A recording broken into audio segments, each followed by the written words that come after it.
Hi hello ಎಲ್ಲರಿಗೂ ನಮಸ್ಕಾರ. Welcome to my channel.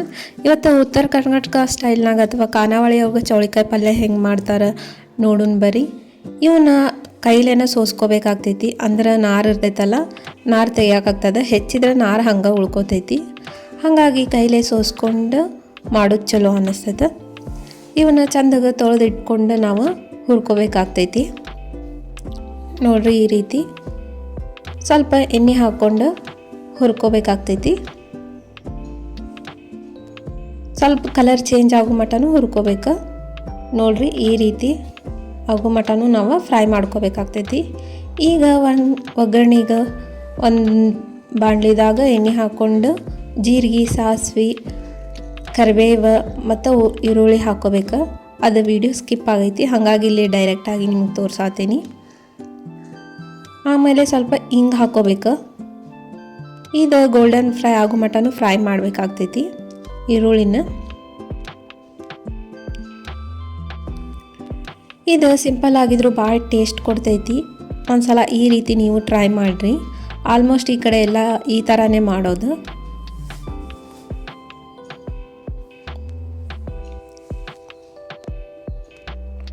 ಕೆಲವೊಂದು ಊರು ಕೆಲವೊಂದು ಥರ ಡಿಫ್ರೆಂಟಾಗಿ ಮಾಡ್ತಾರೆ.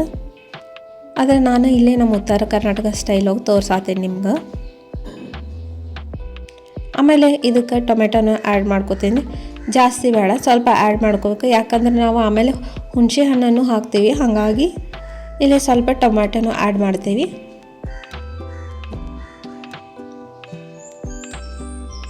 ಇದನ್ನು ಟೊಮೆಟೊ ಹಾಕಿ ನಾವು ಚೆಂದಾಗಿ ಫ್ರೈ ಮಾಡ್ಕೋಬೇಕಾಗ್ತೈತಿ.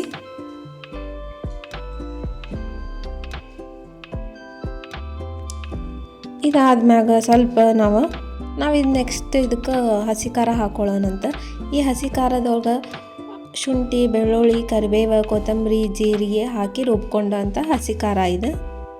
ಇದನ್ನು ಹಾಕಿಬಿಟ್ಟು ನಾವು ಫ್ರೈ ಮಾಡ್ಕೊಳ್ಳೋಣ. ಹಸಿ ಖಾರ ಹಾಕೋದಿದ್ರೆ ಟೇಸ್ಟ್ ಕೊಡ್ತೈತಿ. ಇದು ಒಣ ಖಾರ ಹಾಕಿದ್ರೆ ಅಷ್ಟು ಟೇಸ್ಟ್ ಕೊಡೋಂಗಿಲ್ಲ. ನೆಕ್ಸ್ಟ್ ಇದಕ್ಕೆ ನಾನು ಸ್ವಲ್ಪ ಅರಿಶಿಣ ಪುಡಿ ಹಾಕೋತೀನಿ. ನೀವು ಕ್ವಾಂಟಿಟಿ ನೋಡಿ ಹಾಕೋರಿ. ಆಮೇಲೆ ಇದಕ್ಕೆ ಹುಣಸೆ ಹಣ್ಣು ಹಿಂಡಿದ ರಸ ಹಾಕ್ಕೊಳತ್ತೀನಿ. ಯಾಕಂದರೆ ನಾವು ಮೊದಲಿಗೆ ಟೊಮೆಟೊ ಹಾಕಿದ್ರಿಂದ ಅದು ಸ್ವಲ್ಪ ಇದು ಸ್ವಲ್ಪ ಆ್ಯಡ್ ಮಾಡಬೇಕಾಗ್ತದೆ.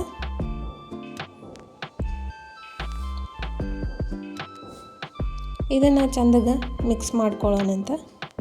ಮಿಕ್ಸ್ ಮಾಡ್ಕೊಂಡು ಆಗಿಂದ ಇದಕ್ಕೆ ಒಂದು ಸ್ವಲ್ಪ ಬೆಲ್ಲ ಹಾಕೋರಿ. ಬೆಲ್ಲ ಇಷ್ಟ ಇರೋರು ಹಾಕೋರಿ, ಇಲ್ಲಾಂದರೆ ಸ್ಕಿಪ್ ಮಾಡ್ಬೋದು. ಬಟ್ ಈ ಕಡೆ ನಮ್ಮ ಸೈಡೆಲ್ಲ ಹಾಕ್ತಾರೆ. ಆಲ್ಮೋಸ್ಟ್ ನಮ್ಮ ಉತ್ತರ ಕರ್ನಾಟಕ ಅಡುಗೆ ಒಳಗೆ ಹುಳಿ, ಉಪ್ಪು, ಖಾರ, ಬೆಲ್ಲ ಜಾಸ್ತಿನೇ ಇರ್ತೈತಿ. ನೋಡ್ರಿ, ಈ ರೀತಿ ಚಂದಾಗ ಫ್ರೈ ಮಾಡ್ಕೋರಿ. ಫ್ರೈ ಮಾಡ್ಕೊಂಡಾಗ ಆಗಿಂದ ಹುರಿದಿಟ್ಕೊಳ್ಳೋಂಥ ಚೌಳಿಕಾಯನ್ನು ಆ್ಯಡ್ ಮಾಡಿರಿ. ಆ್ಯಡ್ ಮಾಡ್ಕೊಂಡು ಅದನ್ನು ಚಂದಾಗ ಮಿಕ್ಸ್ ಮಾಡ್ಕೋಬೇಕಾಗ್ತೈತಿ.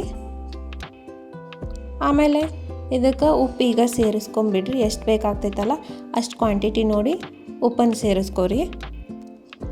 ಆಮೇಲೆ ನೆಕ್ಸ್ಟ್ ಇದಕ್ಕೆ ಗುರೆಳ್ಳು ಪುಡಿ ಹಾಕ್ಕೋಬೇಕು.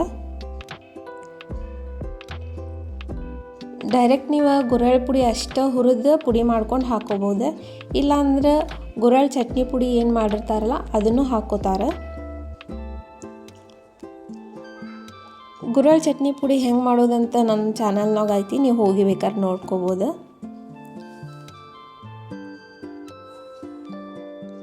ಈ ಗುರೆಳ್ಳು ಯಾರಿಗೆ ಇಷ್ಟ ಇಲ್ಲ ಅಂದರೆ ಅವರು ಕೊಬ್ಬರಿನೂ ಆ್ಯಡ್ ಮಾಡ್ಕೋತಾರೆ. ಅದು ಮಸಾಲ ಅದೊಂದು ಸ್ವಲ್ಪ ಡಿಫ್ರೆಂಟ್ ಆಗ್ತೈತಿ. ಇಲ್ಲೇ ನಾನು ಗುರೆಳ್ಳು ಪುಡಿ ಹಾಕ್ಕೊಂಡೇನಿ. ಆಮೇಲೆ ಇದಕ್ಕೆ ನೀರು ಹಾಕ್ಕೊಳ್ಳೋಣಂತ. ಎಷ್ಟು ಕುದಿಯಾಕೆ ಬೇಕಲ್ಲ ಅಷ್ಟು ಹಾಕ್ಕೊಳ್ಳೋಣಂತ. ಇದು ಚೌಳಿಕಾಯಿ ಭಾಳ ಕುದಿಸಿದ್ರೂ ಟೇಸ್ಟ್ ಬರೋಂಗಿಲ್ಲ. ಒಂದು ಕುದಿ ಅಥವಾ 2 ಕುದಿ ಸಾಕಾಗ್ತೈತಿ. ನಾನು ಇಲ್ಲಿ ನೋಡ್ರಿ ಮುಚ್ಚಳ ಮುಚ್ಚಿದ್ದೆ. ಒಂದು 2 ಮಿನಿಟ್ಸ್ ಆದ್ಮ್ಯಾಗ ನಾನು ನಿಮ್ಗೆ ತೆಗೆದು ತೋರ್ಸಾತೀನಿ. ಈ ರೀತಿಯಾಗಿ ಬಂದೈತಿ.